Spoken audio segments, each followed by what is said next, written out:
Well, personally, I have a strong affinity for Pittsburgh in the sense that I've had a chance to compete against them, had a chance to work there for a year. My daughter Megan was born there, and the one year that the two of us were there, and before we went to Michigan State. Joni's father coached football there with Mike Gottfried, and Joni is actually a graduate of Pittsburgh. Had many friends that have come through Pittsburgh, as Joni has, and love the program, love the school, but really love how they play and have for a long time. And whether it was when I was there, I was with Coach Willard, and then I left. But competing against Ben Howland back in the Sweet 16 back in 2003, and then when he left to go to UCLA, Jamie took over and really kept the same blueprint. And that blueprint is one. I mean, they are tremendous at execution. They have a dominant rebounding mentality on both ends of the court. They get up into you. They're very aggressive defensively. It is going to be different to say the very least, for our young guards on this team, with the way that they'll be pressured, especially in the half court, with the defensive abilities that they have. They do a great job of getting inside-out scoring, and I think that's been a big part of their team for a long, long time. And they play big games. I mean, every game they play, they're going to be hard-nosed, they're going to be tough, physical, aggressive, and they're not going to beat themselves. And I think that's what Jamie Dixon's blueprint has been there, no matter what players he's had. And this team seems to really have a really good balance of inside-out, outside-in, however you want to view it. They have very good guard play, and James Robinson and Josh Newkirk, and there's certainly Chris Jones and Artis bring a lot to the table on the wing. What they can do, Cameron Johnson comes in, makes threes. Michael Young is a hard matchup for anybody, but especially for us. He's averaging over 4.5, I think, offensive boards.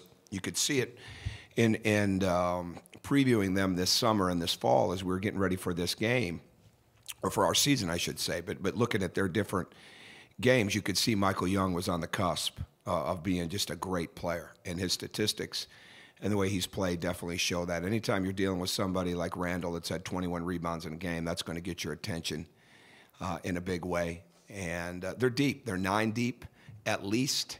Ryan Luther's come in for a kid that really wasn't playing much in the first few games, goes to Hawaii and comes back a guy that we expect to see quickly in the game tomorrow night. So very, very good team, and one that's going to be an incredible challenge for this group.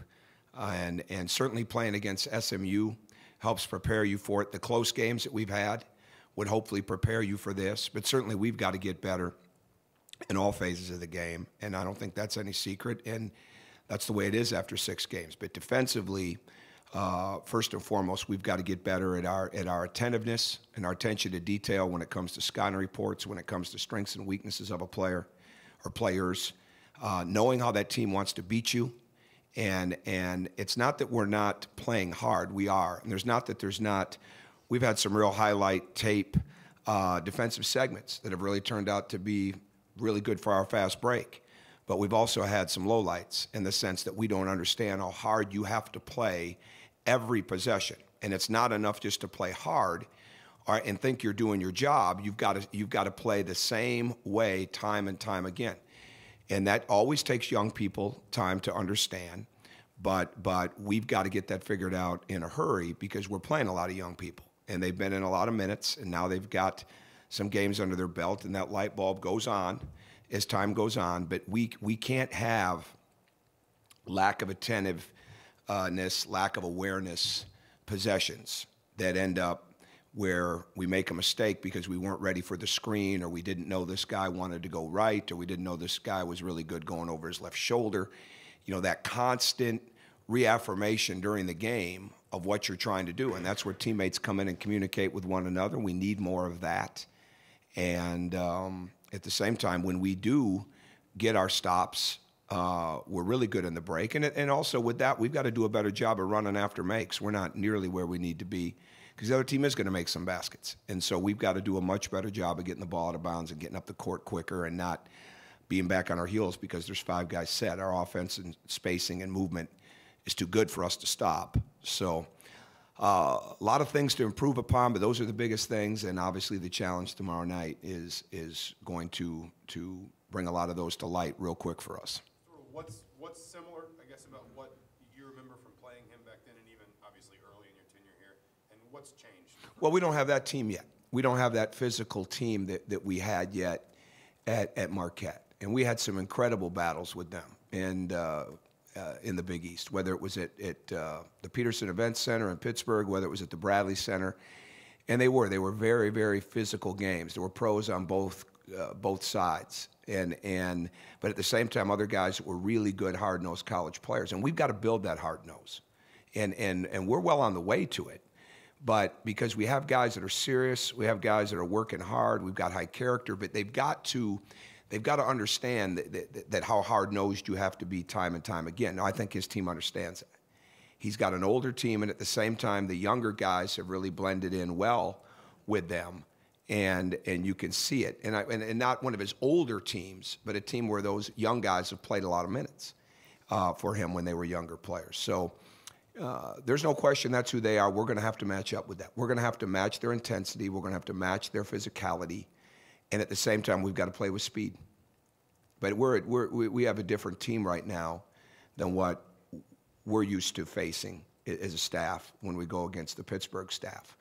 But at the same time, we've got a lot of pieces that if they play right here in this and we play with that physicality, we'll be better. Because we did against SMU. We had some letdowns in the second half defensively, but we did play that way against SMU, and they're a pretty physical team. So we can get better. We will get better. We are getting better. We've just got to do it more over a 40-minute period of time.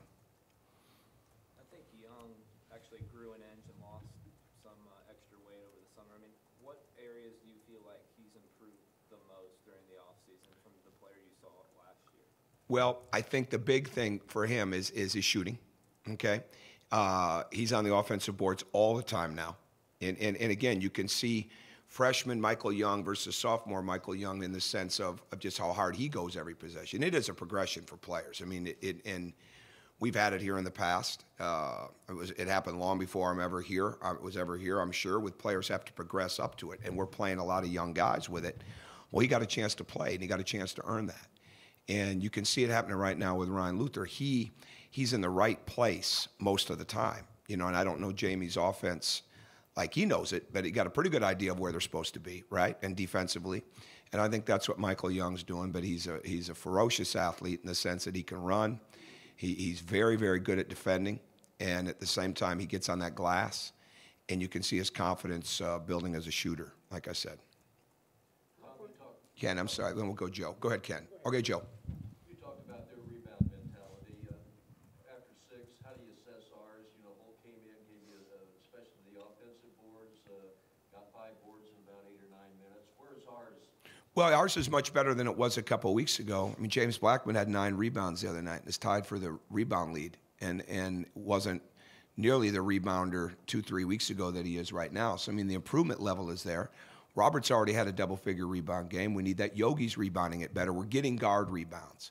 But again, we're talking about a team that was 6th in the country in rebound margin last year. So the standards that have been set the last couple of years in here with the rebounding, we're not there yet.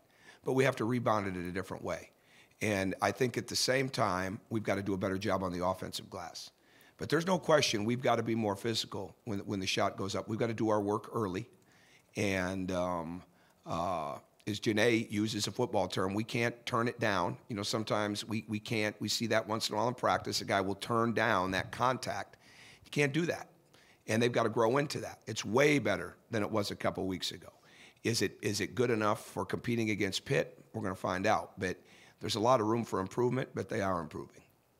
How important will this game be for this team's development? Because you've played teams that have been primarily an outside shooting team or a penetrating team. This one, with their balance, how important will it be just for this team to face that? Well, I think our non-conference schedule's got a lot of everything. And I think the one thing the young guys are learning is that everybody's pretty good.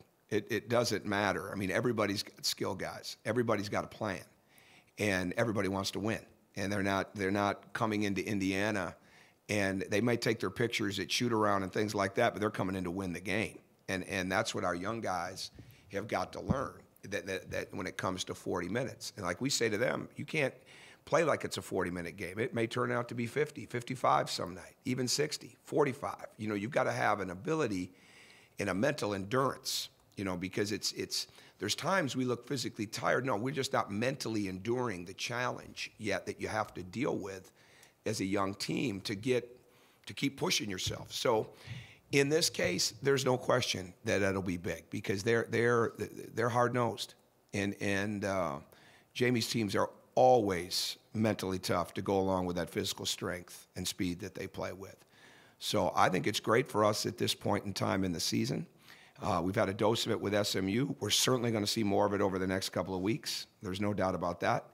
And in the long run, it gets you prepared for the night in, night out of the Big Ten. I don't think there's any question about that. But we want to win the game. I mean, we want to come out and play well, and we want to come out and play harder longer because we're playing hard. We just got to play harder longer with more of a purpose. And it's not that we're not taking bad shots or things like that. That's not what it is.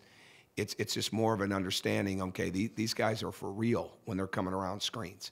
We can't be if we're not prepared to chase the screen. Well, now we're chasing the game, and the last thing you want to be doing on defense is chasing the game. You want to be trying to dictate the pace of the game. And we were behind on screens the other night. Our switches weren't where they needed to be. They cut harder than we defended, especially in the second half. But at the same time, if we put the hammer down, it's a 17-point game at one point. And if we really understood how to put somebody away and how if you have to go possession by possession, it's not a close game at all. So we've got to learn that. Same thing happened with Lamar. We've got to learn how to do that.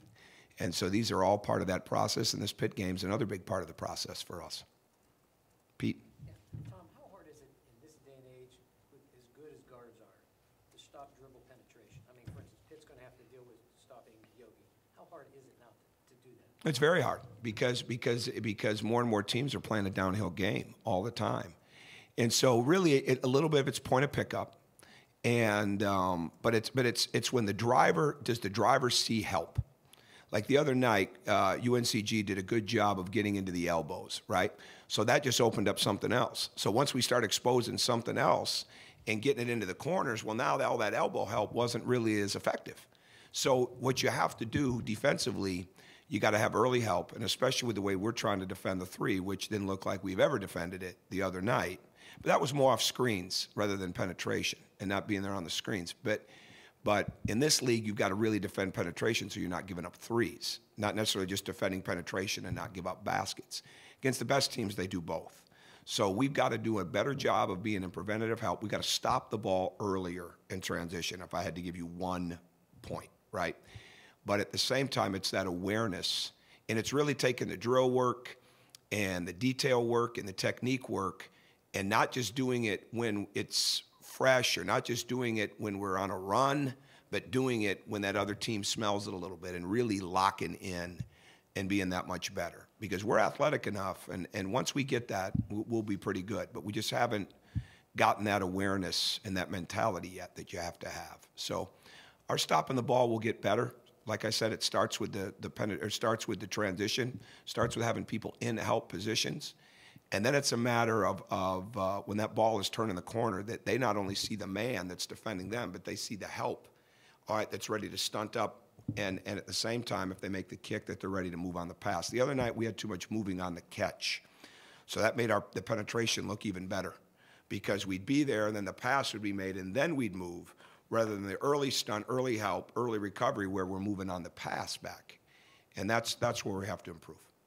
Oh, absolutely. No question about it. I mean, he's been practicing very well. And he's like the other freshmen. He doesn't know how hard he has to go all the time. But there's no doubt that the 4 games he missed cost him some real game experience. Okay, we can't do anything about that. And now he's got some. So we're going to need him in there. We're going to need him in the middle of in the mix, in the fight, so to speak. So there's no question he'll be out there. And at the same time, we need Hunter to do what he's capable of. We need more from the front line, and we need more awareness from the front line. And I mean, look at what Colin Hartman is doing. And the Colin Hartman you're watching right now, post knee surgery, compared to the Colin Hartman that was playing a year ago, the only thing that looks the same is their face, right? The body's changed, the mentality's changed. The ability to go get loose balls. I mean, we're talking about a guy that really shouldn't be playing at the athletic level that he's playing because he's coming off this knee surgery and he's still limited. Even as of yesterday, he's limited to what we do with him in practice at times. But he's just got this will and this hustle. That's what it looks like when you go against it every day. Because Colin obviously didn't get a lot of minutes last year. And if I had to do over again, I'd have, I mean, I've said that before. I'd have played him over one or two people. But he hadn't earned it at that point. Well, he's earned it after being a guy that's had to go through this hard, tough process to get himself back.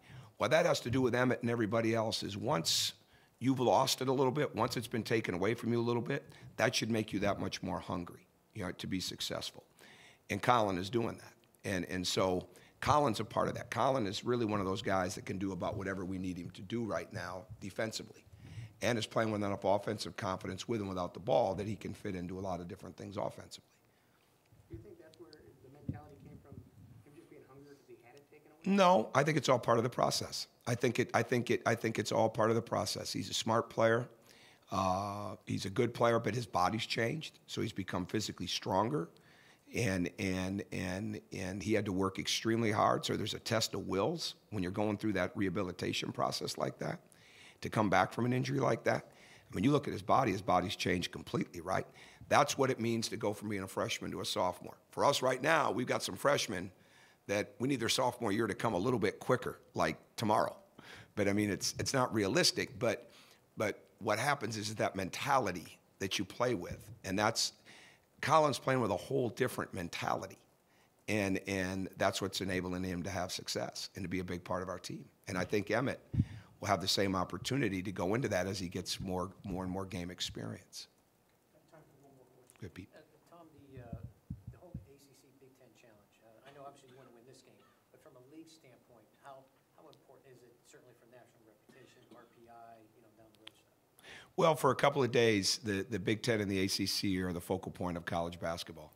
So obviously that's a big deal. It's been something that's been in place for a long time. You've got two of the premier leagues, arguably, I mean, I'm not sure where it's at in the Ken Palm ratings and things of that nature right now, but arguably the two best leagues in the country going at one another, and everybody takes notice that follows college basketball.